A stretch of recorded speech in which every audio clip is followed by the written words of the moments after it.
გამარჯობა ძვირფას საზოგადოება. მართლმადიდებელ ეკლესიაში შეინიშნება ორი ძირითადი მიმართულება.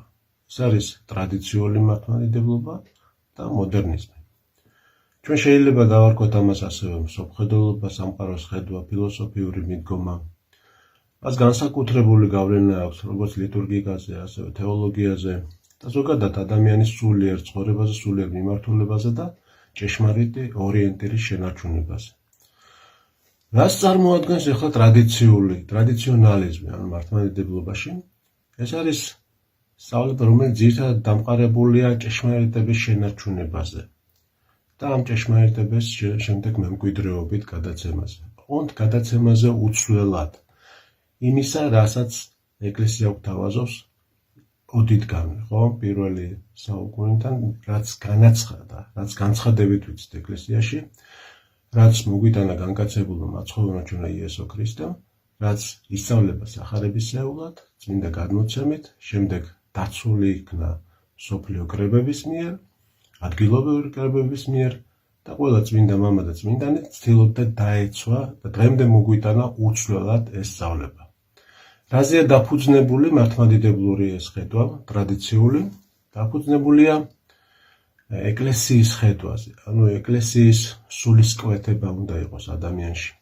ქრისტეს სული უნდა იყოს ადამიანში და ქრისტეს გონება უნდა იყოს. აი ამაზე არის დაფუძნებული, ხო? ადამიანი, რომელიც ტრადიციულად მისდევს, ის ქრისტიანები, რომელიც ტრადიციული მართლმადიდებლები არიან, ცდილობენ ყოველი ღონე იხმარონ იმისათვის, რომ თავისი თავი, თავისი გონება, თავისი მოსაზრებები უარყონ და ქრისტე შემოვიდეს მასში. ამაზე არის დაფუძნებული ეს სწავლება. მართლმადიდებლური ტრადიციული დამოკიდებულება გაურბის რაღაც რაოდენობას, გაურბის სიახლის შემოტანას.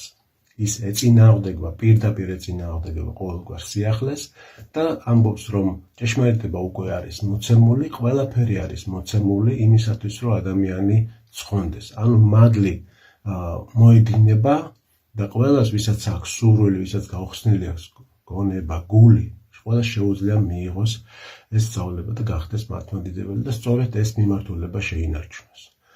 ეხლა რაზე პოზიციონირებს მოდერნიზმი, ანუ განახლება, მეორე მიმართულება. მოდერნიზმი თავის არსით დაფუძნებულია ევოლუციურ პრინციპზე. ანუ ევოლუციონერ პრინციპი რას გულისხმობს? ისინი ამბობენ, რომ სამყარო ვითარდება, ერთგვარი ხაზია ქვემოდან ზემოთ ამყვანებელი, ის ვითარდება პრიმიტიულიდან რთულისკენ, არასრულყოფილიდან სრულყოფილისკენ და შესაბამისად ჩვენ როგორც ეკლესია, როგორც მიწიერი ინსტიტუცია, ვალდებულია ამ ევოლუციურ პროცესში ჩაერთოს. ანუ მათი აზრით, იმისათვის, რომ გადარჩეს ეკლესია, საჭიროა ამ სეკულარულ პროცესში ჩართვა. ანუ ევოლუციონირების თვალსაზრისით არა ეკლესია უნდა შევიდიოდეს სამყაროში და წმენდეს მას, ანუ გავლენას ახდენდეს, ეკლესიურ გავლენას. არავით პირიქით, სამყარო უნდა შემოდიოდეს ეკლესიაში და სამყაროს გავლენა, გემოვნება, ის დამოკიდებულება, რომელიც არის სეკულარული, ამასოფლიური დამოკიდებულება, ის უნდა შემოდიოდეს ეკლესიაში. ეხლა კიდევ უფრო დაწვრილებით რომ განმარტოთ, მოდერნისტებს კარგად ესმით, რომ განდგომილების პროცესი მიმდინარეობს ირგვლივ, სამყაროს ირგვლივ და ისინი ამ გამოსავალს აქ ხედავენ და გადარჩენას, მიწიერ გადარჩენას, ასე ვთქვათ, ხედავენ რაოდენობაში. ისინი თვლიან, რომ ჩვენ უნდა გავითვალისწინოთ ამ ადამიანების ხედვა, რომელიც ჩვენ საზოგადოებაში არიან და შესაბამისად დავიწყოთ რეფორმები, დავიწყოთ მინი რევოლუციები, დავიწყოთ ცვლილებები იმისათვის, რომ ეს ადამიანები როგორმე შემოვიყვანოთ ეკლესიის ეზოში. ანუ მათთვის პირველი ამოცანა ეს არის. არა მათი განხთობა, არა მათი გაეკლესიურება, როგორც ეს ეკლესიურ ტრადიციულ დამოკიდებულებას ესმის. არამედ უპირველეს ყოვლისა ამ ეზოში შემოყვანა. შიგნით რას გააკეთებენ, როგორ იფიქრებენ, რა დამოკიდებულება ექნება და რა სულისკვეთება, ეს მეორე საკითხია. მათთვის მთავარია, რომ ეს რაოდენობა დარჩეს ადამიანების აუცილებლად. ანუ, როდესაც ჩვენ საუბრობთ, რომ სამყარო შემოდის ეკლესიაში, ჩვენ აქ რაღაც აბსტრაქტულს კი არ გულისხმობთ. აქ იგულისხმება რა?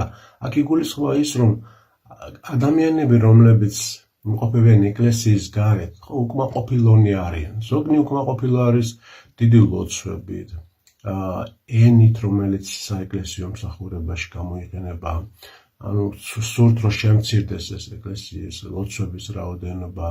ზოგს არ მოწონს ძველი კალენდარი, ზოგს არ მოწონს ჩვენი ცუდი ურთიერთობა პაპთან, ზოგს არ მოსწონს ზოგადად ის დამოკიდებულება, რომელიც ეკლესიაში არის ტრადიციული, სიმკაცრეები, ეპიდემიები და ასე შემდეგ და ასე შემდეგ. ეს ხაზი ძალიან დიდია. მოდერნისტმა ეს ყველაფერი კარგად იცის.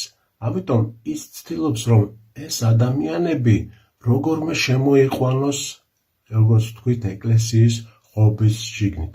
ამისათვის ის იწყებს უკვე ფიქრს, როგორ გააკეთოს ეს.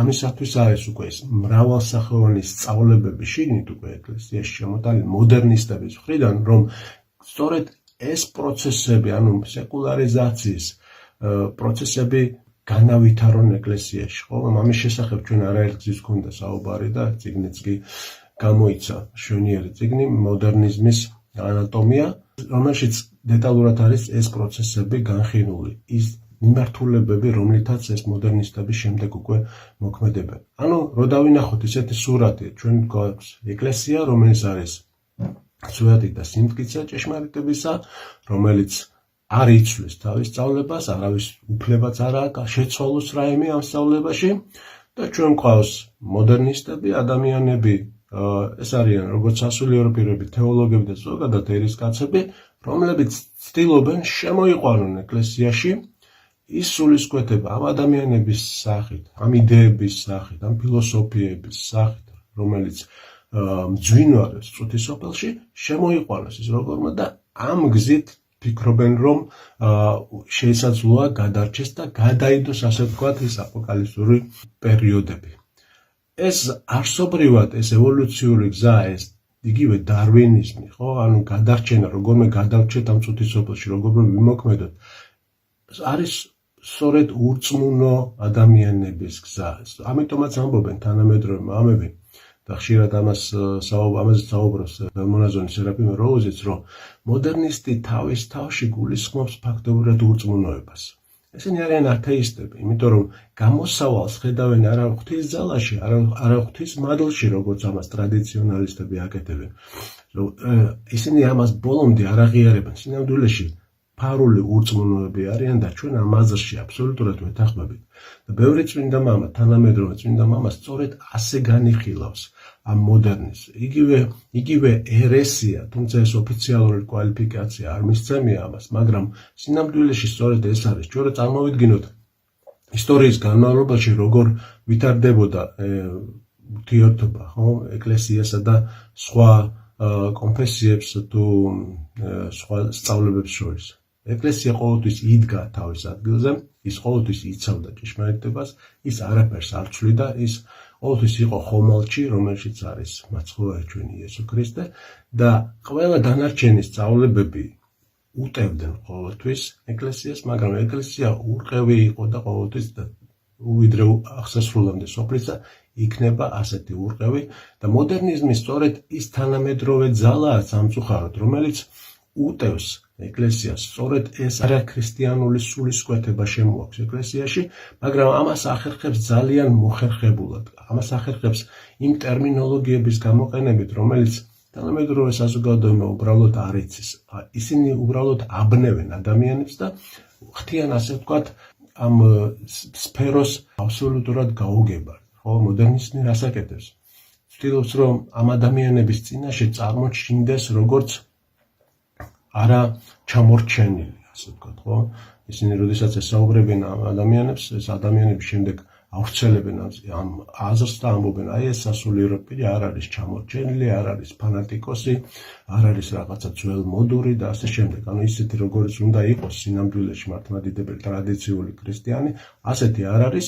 ამიტომ მოდით მეგობრებო, აი აქ არის, ეს არ არის ფანატიკოსი ადამიანი, მივიდეთ და ფაქტობრივად ასეთი სასულიერო პირი თუ თეოლოგი იქნება, ესენი არიან ტყვეობაში ამ ადამიანებთან. ისინი გამუდმებით კომპრომისზე მიდიან შესაბამისად და სულ მიდის დათმობა, იმიტომ რომ ეს საერო სული საერო სულისკვეთება არასდროს არ კლებულობს, მას უფრო მეტი და მეტი უნდა. მას უნდა რომ იყოს ეძახონ მას მართლმადიდებელი, ის იყოს ქრისტიანი, მას უნდა რომ თუნდაც სექტანტი იყოს, წესით საუგონ და ასე შემდეგ. ყველა წესი სრულდებოდეს, მას უნდა რომ ყველა ცხონდეს, ანუ თვითონაც ცხონდეს და ყოველგვარი ღვაწლის გარეშე. აი ეს არის მოდერნისტული, ეს საერო სული და მოდერნისტი კიდე თავისი სწავლებით ცდილობს აი როგორ წავიდეს კომპრომისზე, რომ ეს აზრი, რომელიც ამ საზოგადოებაში ტრიალებს, ეს აზრი როგორ შემოიტანოს, სინამდვილეში წამლავს ეკლესიას და ამ რაოდენობის ხარჯზე, ასე რომ ვთქვათ, ხო? მაგრამ მართლმადიდებლური ეკლესია არასდროს არ იყო მომხრე რაღაც რაოდენობების. ის ყოველთვის უფრო ხარისხზე აკეთებდა აქცენტს, ხო? მართლმადიდებელი ეკლესია ამბობდა, რომ დღესაც ამბობს, რომ ეს არის ვიწრო გზა, რომ მცირე საწყისო გადარჩება, მაცხოვარი ამბობს, რომ უკვე თუ მე მდევნეს, თქვენც აგდევნენ, ანუ გზა, რომელსაც ტრადიციული მართლმადიდებლობა ამბობს, სინამდვილეში საკმაოდ რთული გზა, საკმაოდ ესეთია ეკლიანია ეს გზა, როგორც სახარება ამბობს, მაგრამ ამ ადამიანებს უნდათ ეს ფართო გზა, მაგრამ ამ ფართო გზას დაარქვენ ჭეშმარიტი გზა, მაგრამ სინამდვილეში ეს ხომ აბსურდია და აბსოლუტურად მიუღებელია და ეს არის უდიდესი განსხვავება, სწორედ უდიდესი განსხვავება მოდერნიზმსა და ტრადიციულ დამოკიდებულებას შორის. და რომ შევაჯამოთ საბოლოოდ ჩვენი საუბარი, მართლმადიდებლობა, როგორც წმინდა თეოფანი დაყუდებული ამბობს, კიბე უკვე დგას, ანუ მასზე ასვლა საჭირო და არაფრის შეცვლა აღარ არის საჭირო. ანუ ეს ღვაწლია საჭირო, რომელიც უკვე მოცემულია მართლმადიდებელ ეკლესიაში და ყველაფერი დანარჩენი უკვე ღვთის მაგლით ენიჭება ადამიანს. და აქ რაღაცა მიწიერი საშუალებები საერთოდ საჭირო არ არის. რაც შეეხება მოდერნისტების გადარჩენას, გასაკვირველია ესეც შეიძლება მოხდეს მხოლოდ იმ შემთხვევაში, როდესაც მოდერნისტი შეინანებს იმ მოდერნისტულ მიმართულებას, იმ არასწორ სწავლებას და უბრუნდება ამ ჭეშმარიტ სწავლებას და შემდეგ განაგრძობს ასე ცხოვრებას. დიდი მადლობა ყურადღებისათვის და მომავალ შეხვედრამდე.